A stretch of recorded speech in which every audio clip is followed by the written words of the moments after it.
Good day everyone, I'm Mark Diminbayson from BIT4A FSM, and today my report is all about sizes and dimensions, ceiling heights, airspace requirements, and sizes of rooms for human habitation.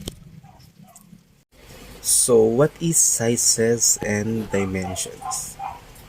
Sizes and dimension is a size in general is the magnitude or dimensions of a thing. More physically, the geometrical sizes or spatial size can refer to linear dimension like length, width, height, diameter, per perimeter, area, or volume. Size can also be measured in terms of mass, especially when assuming a density range. In mathematical terms, size is a concept abstracted from the process of measuring by comparing a longer to a shorter. Size is determined by the process of comparing or measuring objects, which results in determination of the magnitude of a quantity, such as length or mass, relative to a unit of measurement. Such a magnitude is usually expressed as a numerical value of units on a previously established spatial scale such as meters or inches.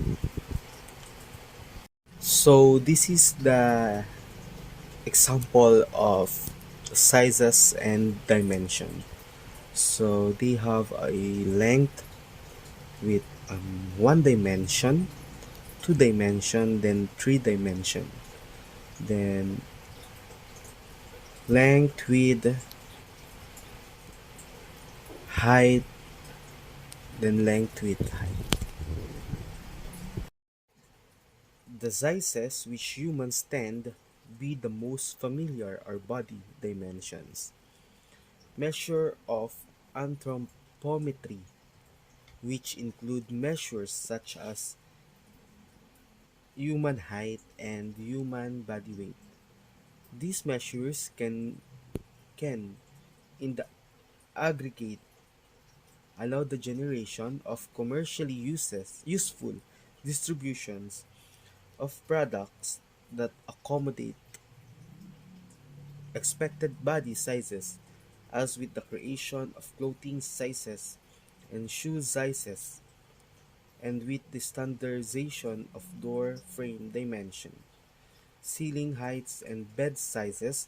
The human experience of size can lead to a psychological tendency towards of organism and other objects is judged based on their size relative to humans, and particularly whether this size makes them easy to observe without aid.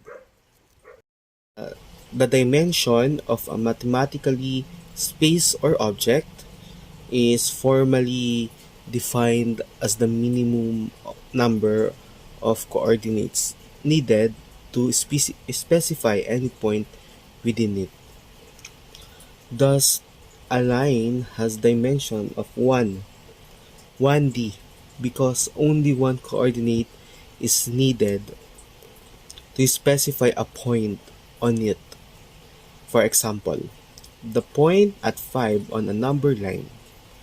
A surface such as the boundary of a cylinder or sphere has a dimension of 2, like 2D, because two coordinates are needed to specify a point on it. For example, both a latitude and longitude are required to locate a point on the surface of a sphere. A two-dimensional Euclidean space is a two-dimensional space on the plane.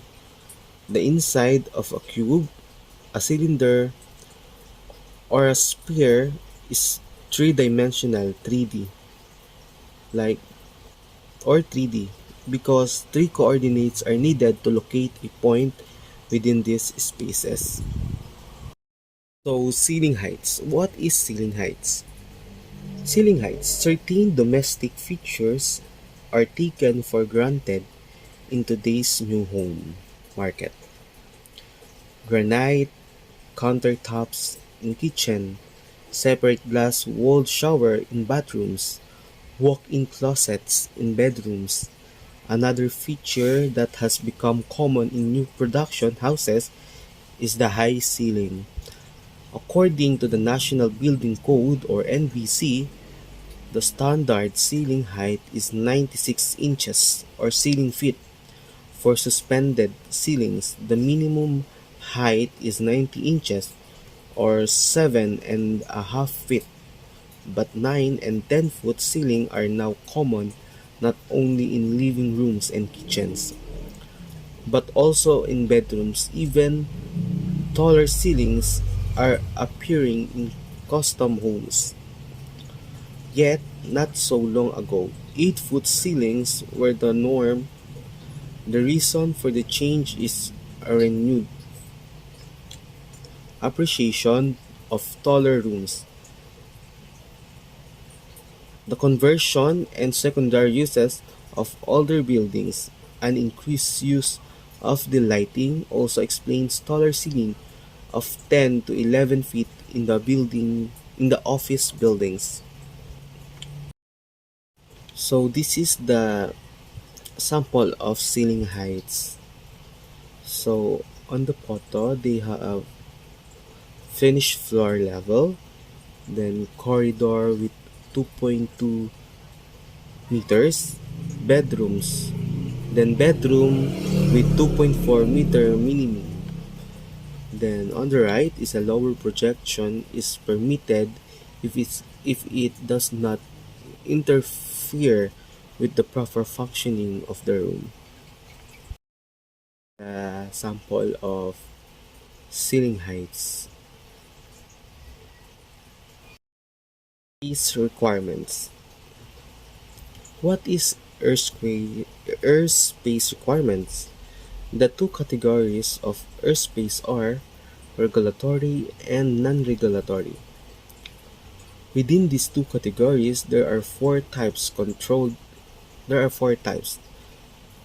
It is controlled, uncontrolled, special use, and other airspace. The categories and types of airspace are dictated by the complexity or density of aircraft movements, nature of the operations conducted within the airspace, the level of safety required, and national and public interest.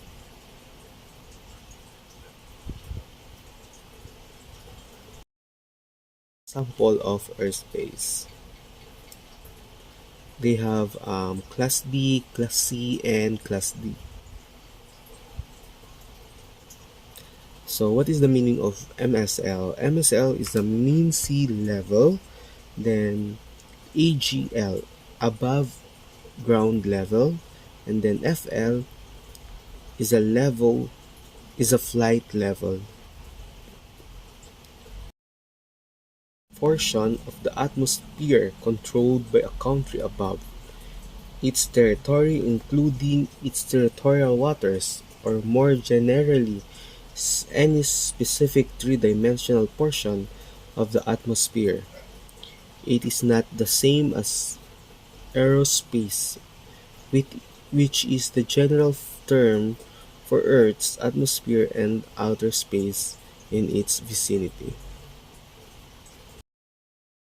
Sizes of rooms and human habitation. Rooms shall have a minimum size of 6.00 square meters or 65 square feet, with a least horizontal dimension of 2.00 meters or 6 feet or 7 inches. For rooms of human habitations, they have 3.00 square meters or 32 feet with a least horizontal dimension of 1.50 meters or 5 feet. For kitchens and 1.20 square meters or 13 square feet with a least horizontal dimension of 90 centimeters, 3 feet for bathrooms. Standard size of rooms. They have a dining room 9 by 11, living room 15 by 18, bedroom 9 by 12, and then master bedroom 11 by 15, and the bedroom is 8 by 10. Every dwelling shall be provided with at least one sanitary toilet and adequate washing and drainage facilities. Foundation. Footing shall be of sufficient size and strength to support the load and dwelling and shall be at least 30 centimeter or 1 foot thick and 60 centimeters or 2 feet below the surface of the ground. Each post shall be anchored to such rootings by straps and bolts of adequate sizes. Posts or super tails. The dimension of wooden posts or support tails shall be those found in Table 3.01. A dimension of wooden posts or support tails, Annex B. Floor. The live load of the first floor shall be at least 200 kilograms per square meter or 40 pounds per square foot, and for the second floor at least 150 kilograms per square meters or 30 pounds per square foot. Roof. The wind load for roofs shall be at least 150 kilograms per square meter, 30 or 30 pounds per square foot. 75 centimeters, 30 inches wide, with a rise of 20 centimeters or 8 inches and a run of 23 centimeters or 9 inches. Entrance and exit. There shall be one entrance and one exit. And electrical outlets. There shall be at least one convenience outlet per 6.00 meters or 20 feet of wall measured along the floor and one light outlet for every room. Mechanical requirements. Family dwellings not more than 2 stories shall be exempt from the requirements of the Mechanical Code. Thank you.